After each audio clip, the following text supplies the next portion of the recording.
So నిన్న high court విచారణ తర్వాత మీకు వచ్చిన అవుట్కమ్ ఏంటంటే మీకు అనిపించింది ఏంటి? ఈ 42% రిజర్వేషన్ అమల్లోకి వస్తుంది అని ఒక భావన మీకు ఏమైనా కలుగుతున్నదా ఈ ప్రత్యేక జీవో ద్వారా? నిన్న ముందుగా మన తొలి వెలుగు ప్రేక్షకులకు మీకు నమస్కారాలు. నమస్తే అన్న. నిన్న లైవ్ స్ట్రీమ్ నేను కూడా చూడడం జరిగింది. హియరింగ్స్ చూసినప్పుడు బెంచ్ చాలా పాజిటివ్ గా ఉన్నట్టు కనిపించింది. అవునా? చాలా పాజిటివ్ గా ఉన్నట్టు కనిపించింది. అట్ ది సేమ్ టైం రాష్ట్ర ప్రభుత్వం అలర్ట్ గా లేదు అనేది అయితే స్పష్టంగా తెలిసింది. దానికి మొట్టమొదటి క్వశ్చన్ ఏంటంటే whether gazette is published or not అని అడిగారు. గెజిటెడ్ ఆర్ నాట్ అని అడిగారు. దానికి ఏజీ గారు తటపడబడ్డారు. తర్వాత గవర్నర్ ఎసెంట్కి ఎప్పుడు పంపించారు అని అంటే ఆ డేట్ కూడా చెప్పలేకపోయింది.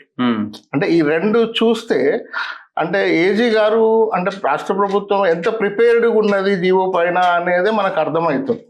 ఓకే, అది ముఖ్యంగా 285A మీద వాళ్ళ ఆబ్జెక్షన్ చెప్పారు.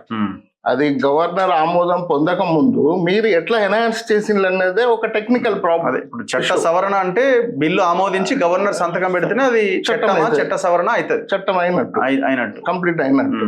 అది కాకుండా తొందర ఎందుకు చేశారు అనేది ఒకటి. అది ఇక్కడ రాష్ట్ర ప్రభుత్వాన్ని మనం ఒకటి తెలుసుకోవాల్సింది ఏంటంటే బీసీ కోణంలో మనం మాట్లాడుతున్నప్పుడు ఈ పని ముందు చేయాలి. ఈ పనిని ఎప్పుడు చేయాలి? ముందు చేయాలి. ముందు చేసే పనిని 11th అవర్లో తీసుకొచ్చారు. Already 11th hour. Okay, 11th hour that vacations ముందు. అంటే ఇంత 11th అవర్లో తీసుకురావడం తర్వాత వెకేషన్స్ ముందు తీసుకురావడాల్సిన అంత అవసరం ఏముంది? కానీ నిజంగానే రాష్ట్ర ప్రభుత్వము కులగణన అనండి, కుల సర్వే చేసింది, ఒక కమిషన్ అపాయింట్ చేసింది, తర్వాత ఎక్స్పర్ట్స్ కమిషన్ అపాయింట్ చేసింది. ఇంత ఎక్సర్సైజ్ చేసినాక కూడా మళ్ళీ ఇలా తీసుకురావాల్సిన అవసరం ఏముండే? అంటే ఎక్కడో లోపభూయిష్టం ఉంది. మళ్ళీ లేకపోతే ఏదో వెస్టెడ్ ఇంట్రెస్ట్ ఉందని అర్థం చేసుకోవాలి. ఎందుకంటే కామన్ సెన్స్ లీగల్ నాలెడ్జ్ లేని వాళ్ళకు కూడా తెలుస్తుంది. ఏదైతే హడిల్ ఉందో అది 2018లో కేసీఆర్ తీసుకొచ్చిన హడిల్ను ముందు క్లియర్ చేయకుండా ఎందుకు డిలే చేసిండ్రు? ఆ హడిల్ ఉందని వీళ్ళకి తెలుసు. కానీ ఇప్పుడు సరే మీరు అట్లా మాట్లాడుతున్నారు, మరి గవర్నర్ సంతకం పెట్టడానికి ఎంత సమయం పడుతుంది? గవర్నర్ దగ్గర పెండింగ్ ఎందుకు పెట్టినట్టు? మరి గవర్నర్ దగ్గర పెట్టడానికి నేను దాన్ని సరైనదని నేనేమో అనట్లే. కానీ ఆర్డర్ ఆఫ్ ప్రిపరేషన్ ఉంటుంది కదా, ఒకటి ఆర్డర్ ఆఫ్ ప్రిపరేషన్. ఇప్పుడు మీరు దీన్ని ఈ చరిత్రను ఒకసారి చూస్తే 2025లో మార్చిలో 2 బిల్లులు పెట్టిండ్రు. ఒకటి లోకల్ బాడీస్కి సంబంధించి, ఒకటి విద్యా ఉద్యోగ రంగాలకు ఎన్హాన్స్ చేయడం కోసం 2 బిల్లులు పెట్టిండ్రు. 2 బిల్లులు పెట్టినప్పుడన్నా కనీసానికి దీన్ని అబాలిష్ చేస్తున్నట్టు పెట్టాలి కదా ఈ బిల్లును. ఈ 2 బిల్లులు పెట్టకముందే పెట్టాలి లెక్క ప్రకారం అయితే. కానీ దీన్ని మళ్ళీ ఢిల్లీ జంతర్ మంతర్ దగ్గర ధర్నాలు చేయడము కేంద్ర ప్రభుత్వం మీద, అంటే ఈ పార్టీ ఎందుకు ఈ పొలిటిసైజ్ చేస్తున్నది అనేది నేను అడుగుతున్నా. పొలిటిసైజ్ చేస్తుంది. ఇప్పుడు గవర్నర్ ఎట్లా యాక్ట్ చేస్తాడు అంటే, గవర్నర్ ఒకవేళ డిలే చేసింది అనుకోండి, మనకు ఒక ప్రొవిజన్ అయితే ఉంది కదా ఆర్టికల్ 200ది ఈ మధ్య కాలంలో వచ్చిన జడ్జిమెంట్ ప్రకారంగా విత్ ఇన్ 3 months ఏదో చేయాలి కదా. అట్లాంటి ప్రొవిజన్ కూడా ఉండే కదా, మనం అది కూడా మిస్ అయినాం కదా. ఇప్పుడు అందులో భాగంగానే జీవో తెచ్చిరని ఎందుకు అనుకోకూడదు? అందులో భాగంగా గవర్నర్ అక్కడ సైన్ చేయట్లేదు, వెయిట్ చేస్తే ఎలక్షన్స్ డిలే అవుతున్నాయి. సో సరే ఇప్పుడు వెల్ఫేర్ ఆర్ సంక్షేమం కోణంలో ఆలోచించి మేము జీవో తెచ్చినామని అడ్వకేట్ జనరల్ చెప్తున్నాడు. మరి జీవో తెచ్చింది ఎలక్షన్స్ పెట్టడంలో భాగమే, రిజర్వేషన్ ఇవ్వడంలో భాగమే కదా. నేను ఎలక్షన్లు పెట్టే ఉద్దేశం లేదని నేను అనట్లే.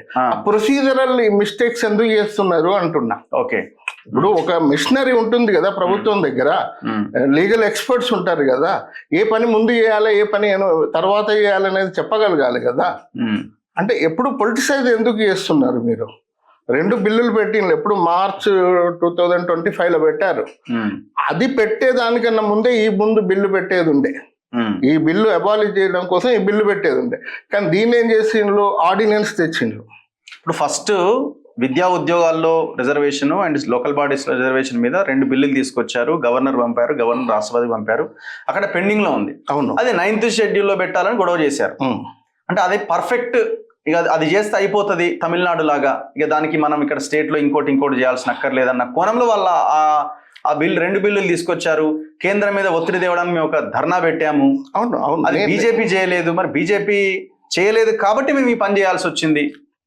నేను అదే చెప్తున్నా. ఈ 2 బిల్లులు కూడా, ఈ 2 బిల్లులు పెట్టే ముందే 2018లో ఏదైతే హడిల్ మనకుందో, మన అసెంబ్లీ కదా చేసింది ఆ బిల్లు, అది ముందు క్లియర్ చేయకుండా ఎందుకు వచ్చిందో అనేది నేను అన్నది. అది చేయడంలో ఫెయిల్ అయినాం మనం.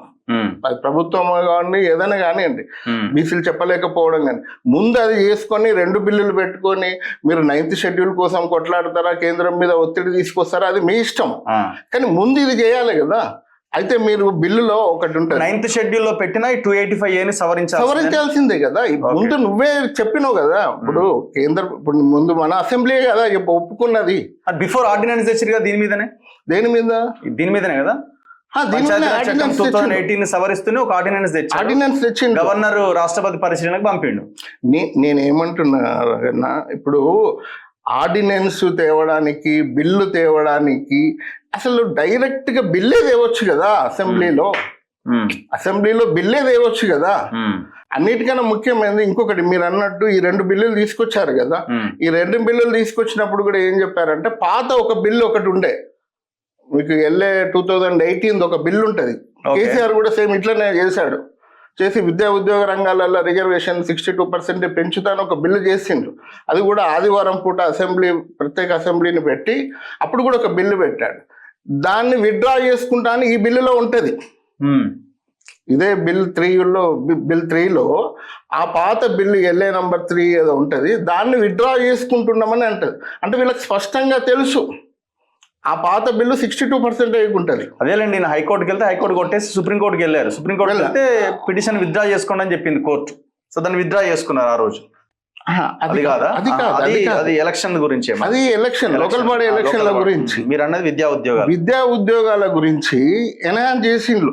ఓకే, రిజర్వేషన్ SC ST OBCల రిజర్వేషన్ ఎన్హాన్స్ చేస్తూ దాంట్లో కూడా ముస్లిం రిజర్వేషన్ 10% పెంచుకుంటూ తీసుకొచ్చిండ్రు.